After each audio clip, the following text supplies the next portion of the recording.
How to change your favorite music on VK on Android or iOS phone. First open VK and then click on your profile here in the top corner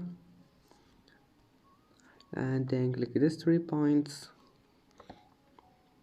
then click edit profile, scroll all the way down and click interests, and here we'll find favorite music. Click on it and then just type any music you want here and save it. I hope that can help you. And that's it for today's video. If you like this video, please don't forget to like and don't forget to subscribe, and thank you for watching this video until the end, and see you in the next video.